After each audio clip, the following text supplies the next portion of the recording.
दोस्तों नमस्कार। मैं बलवंत यादव भारती आज आप सबके सामने एक हिंदी का महत्वपूर्ण टॉपिक लेके आया। मतलब कि एक प्रकार से कह सकते हो कि हिंदी का जो पूरा पूरा खात्मा कह सकते हो, इसमें पूरा हिंदी को मैंने ख़त्म किया है। हर एक टॉपिक पे चर्चा की है। इसमें आपको सारी चीज़ें मिल जाएंगी। जैसे कि आप हिंदी में कई चीज़ों पे आपको कन्फ्यूज़न रहता है। आप कई बुक पढ़ने के बाद भी कन्फ्यूज़न में रहते हैं कि ये चीज़ होगा कि नहीं होगा। जैसे कि आप संधि में पढ़ेंगे, आपको संधि के प्रकार कितने होते हैं, समास के प्रकार कितने होते हैं, क्रिया कितनी होती हैं, वर्ण कितने होते हैं, लिंग कितने होते हैं, वचन कितने होते हैं, कारक कितने होते हैं। तो इस वीडियो में आपको वो सारी चीज़ें मिलेंगी जो आप कई बुक पढ़ने के बावजूद भी आपका कन्फ्यूज़न क्लियर नहीं होता है। तो इसमें वो सारा चीज़ मैं क्लियर कर दूंगा आपका।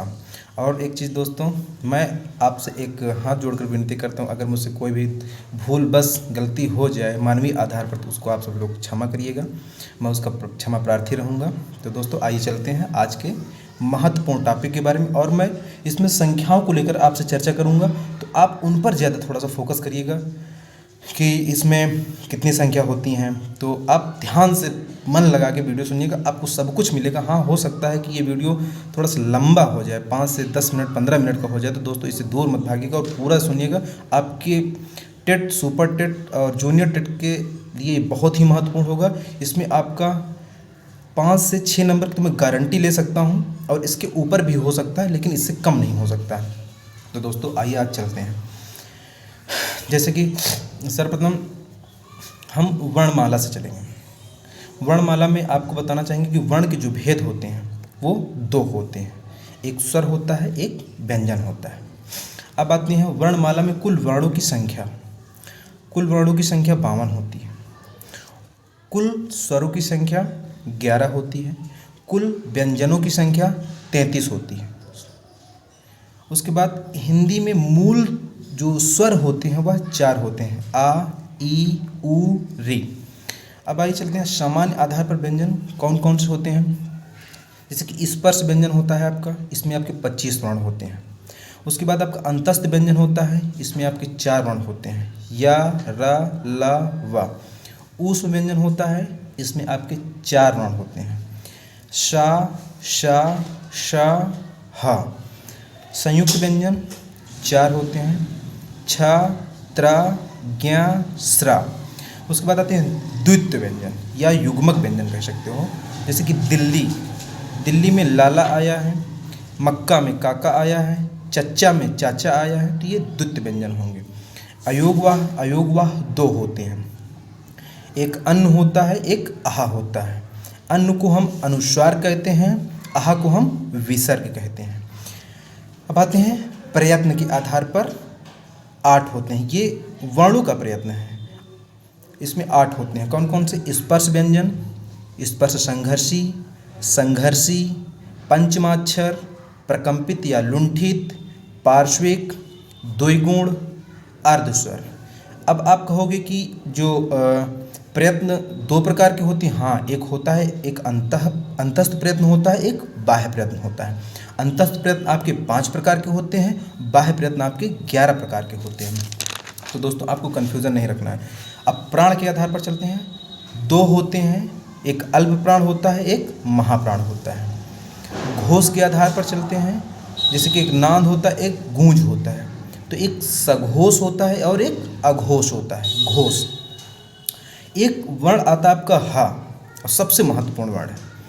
इसको हम कई नामों से जानते हैं, जैसा कि इसको हम ऊष्म के नाम से जानते हैं, इसको हम काकल्य वर्ण के नाम से जानते हैं, इस हा को हम सघोष के भी नाम से जानते हैं, इस हा को हम ऊष्म संघर्षी के भी नाम से जानते हैं, इस हा को हम कंठ के भी नाम से जानते हैं, इस हा को हम प्राण के भी नाम से जानते हैं, और इस हा को हम संघर्षी के भी नाम से जानते हैं। अब दोस्तों चलते हैं हम संधि में। संधि अगर लिंग के आधार पर देखी जाएगी तो यह पुल्लिंग होती है। संधि किससे मिलकर बनी है? संधि सम, उपसर्ग, धा धातु की प्रत्यय से मिलकर संधि बनी है। दो वर्णों के मेल को हम संधि कहते हैं। संधि के प्रकार मुख्यतः तीन होते हैं। एक स्वर संधि होता है, एक व्यंजन संधि होता है और एक विसर्ग संधि होता है। अब आते हैं स्वर संधि के प्रकार। स्वर संधि के 5 प्रकार होते हैं। कौन कौन से होते हैं? दीर्घ स्वर संधि, गुण स्वर संधि, वृद्धि स्वर संधि, यण स्वर संधि, अयादि स्वर संधि। और एक महत्वपूर्ण जो बिंदु है, संधि का विच्छेद होता है और संधि दो वर्णों के मेल से होता है। अब आते हैं हम समास में। समास को लिंग के आधार पर देखेंगे तो यह पुल्लिंग होता है। समास बनता किससे है?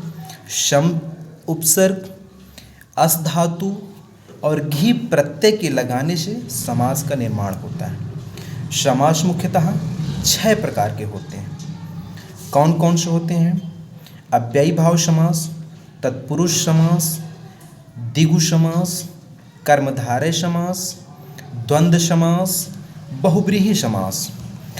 और समास का विग्रह होता है, संधि का विच्छेद होता है।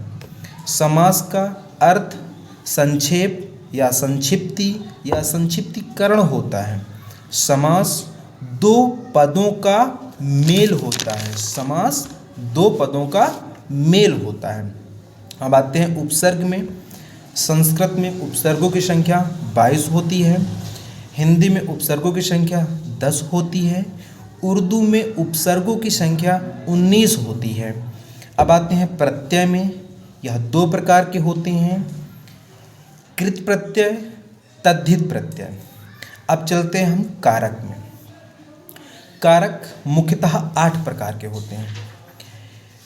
कारक कहते किसे हैं? क्रिया से जिसका संबंध होता है उसे कारक कहते हैं। इस प्रकार हिंदी में कुल कारकों की संख्या 8 होती है, जैसे कि कर्ता कारक, कर्म कारक, करण कारक, संप्रदान कारक, उसके बाद अपादान कारक, अधिकरण कारक, संबंध कारक, संबोधन कारक।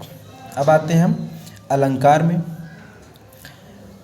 शब्द एवं अर्थ को आधार मानने पर अलंकार के 3 भेद होते हैं। कितने? 3 भेद। शब्दालंकार, अर्थालंकार, उभयालंकार। अब कुछ महत्वपूर्ण बिंदु। अलंकार का सर्वप्रथम प्रयोग आचार्य भरत मुनि ने अपने ग्रंथ नाट्यशास्त्र में किया। परंतु अलंकार का जनक आचार्य भामह को माना जाता है, जबकि अलंकार पर सर्वप्रथम काव्य शास्त्रीय परिभाषा आचार्य दंडी ने दिया था। अब आते हैं शब्द भेद पे। उत्पत्ति के आधार पर 4 भेद होते हैं। कौन कौन से? तत्सम, तद्भव, देशज, विदेशज। व्युत्पत्ति या रचना या बनावट के आधार पर 3 होते हैं। रूढ़ शब्द, यौगिक शब्द, योग रूढ़ शब्द। अर्थ के आधार पर शब्द भेद 4 होते हैं। एकार्थी, अनेकार्थी, समानार्थी, विपरीतार्थी। विकार या रूपांतर के आधार पर 2 होते हैं शब्द। विकारी जिसको हम व्यय कहते हैं, अविकारी जिसको हम अव्यय कहते हैं। शब्द के भेद प्रयोग के आधार पर कह सकते हैं 8 होते हैं। कितने होते हैं? 8 होते हैं। संज्ञा, सर्वनाम, विशेषण, क्रिया, इन्हीं चारों को हम विकारी या व्यय बोलते हैं। क्रिया विशेषण, संबंध बोधक, समुच्चय बोधक, विस्मयादि बोधक को हम अविकारी या व्यय बोलते हैं। उसके बाद आते हैं हम रस में। रस का शाब्दिक अर्थ होता है आनंदित होना। रस काव्य की आत्मा है, इसको आचार्य रामचंद्र शुक्ल ने कहा है। वाक्यम रसात्मकम काव्यम, इसको आचार्य विश्वनाथ ने बोला है। रस संप्रदाय के जनक आचार्य भरत मुनि को माना जाता है। रस के कुल 4 अंग हैं। कौन कौन से हैं? स्थायी भाव, विभाव, अनुभाव, संचारी भाव। भरत मुनि के अनुसार स्थायी भाव की संख्या 8 मानी गई है। भरत मुनि के अनुसार रसों की संख्या 8 मानी गई है। रसों की कुल संख्या 9 होती है, इसलिए इसे 9 रस कहा जाता है। अब आते हैं विभाव। 2 प्रकार के होते हैं, एक आलंबन होता है और एक उद्दीपन होता है। अब चलते हैं अनुभव में। अनुभव 8 प्रकार के होते हैं। संचारी भाव 33 प्रकार के होते हैं। अब आते हैं हम छंद पे। छंद के मुख्यतः 3 भेद होते हैं। कौन कौन से? वाणिक छंद, मात्रिक छंद, मुक्तक छंद। अब आते हैं हम मात्रिक छंद पे। मात्रिक छंद के प्रकार, इसके मुख्यतः 3 प्रकार होते हैं। कौन कौन से होते हैं? सममात्रिक, अर्ध सममात्रिक और विषम मात्रिक। संज्ञा। अब चलते हैं हम संज्ञा पे। अब आते हैं हम अभी छंद के महत्वपूर्ण बिंदुओं पर। जैसे कि छंद को वेद पुरुष का पैर कहा जाता है। छंद के रचयिता आचार्य पिंगल माने जाते हैं। छंद में गणों की कुल संख्या 8 होती है, जिसको हम ट्रिक के माध्यम से याद रख सकते हैं। जैसे कि या, मा, ता, रा, ज, भान, सल, गा। या, माता, राज, भान, सलगा बोलते हैं। संज्ञा सामान्य रूप से 5 प्रकार की होती है और मुख्य रूप से 3 प्रकार की होती है। इसके भेद जान लेते हैं, मुख्य रूप से और सामान्य रूप से। मुख्य रूप से व्यक्तिवाचक संज्ञा, जातिवाचक संज्ञा, भाववाचक संज्ञा। सामान्य रूप से व्यक्तिवाचक संज्ञा, जातिवाचक संज्ञा, भाववाचक संज्ञा, समूहवाचक संज्ञा और द्रव्यवाचक संज्ञा होती है। अब आते हैं सर्वनाम पे। सर्वनाम मुख्यतः 6 प्रकार के होते हैं। कौन कौन से होते हैं? जैसे कि पहला पुरुषवाचक सर्वनाम, दूसरा निजवाचक सर्वनाम, तीसरा अनिश्चयवाचक सर्वनाम, चौथा प्रश्नवाचक सर्वनाम, पांचवा संबंधवाचक सर्वनाम, छठवां निश्चयवाचक सर्वनाम। अब आते हैं विशेषण। विशेषण 4 प्रकार के होते हैं। कौन कौन से होते हैं? गुणवाचक विशेषण, संख्यावाचक विशेषण, परिमाणवाचक विशेषण, सार्वनामिक विशेषण। अब आते हैं हम क्रिया पे। जिससे किसी कार्य के होने का बोध होता है उसे हम क्रिया कहते हैं। अर्थ के आधार पर क्रिया या कह सकते हो यौगिक क्रिया के भेद 3 होते हैं। कौन कौन से? प्रेरणार्थक क्रिया, यौगिक क्रिया, नाम धातु क्रिया। अब आते हैं हम रचना या वाक्य में कर्म के प्रयोग के आधार पर क्रिया के भेद कितने होते हैं? 2 होते हैं। 2 होते हैं। यह भी मुख्यतः 2 प्रकार की होती है। कौन कौन सी? एक सकर्मक क्रिया हो गई और एक अकर्मक क्रिया हो गई। अब आते हैं क्रिया विशेषण। यह 4 प्रकार की होती है। कितने प्रकार की? 4 प्रकार की। कालवाचक विशेषण, स्थानवाची विशेषण, रीतिवाची विशेषण, परिमाणवाची विशेषण। अब आते हैं हम वाक्य पे चलते हैं। वाक्य मुख्यतः 2 प्रकार के होते हैं। कौन कौन से होते हैं? उद्देश्य और विधेय। वाक्य के जो अंग होते हैं, वाक्य के 2 अंग होते हैं, एक उद्देश्य होता है और एक विधेय होता है। अर्थ के आधार पर वाक्य के भेद 8 हो जाते हैं। कौन कौन से होते हैं? विधिवाचक, निषेधवाचक, प्रश्नवाचक, आज्ञावाचक और इच्छावाचक, संदेहवाचक, विस्मयबोधक और संकेतवाचक। ये 8 अर्थ के आधार पर वाक्य के भेद हैं।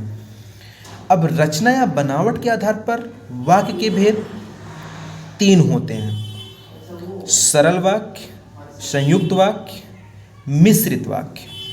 अब चलते हैं हम वाच्य में। वाच्य कितने प्रकार के होते हैं? 3 प्रकार के होते हैं। कौन कौन से?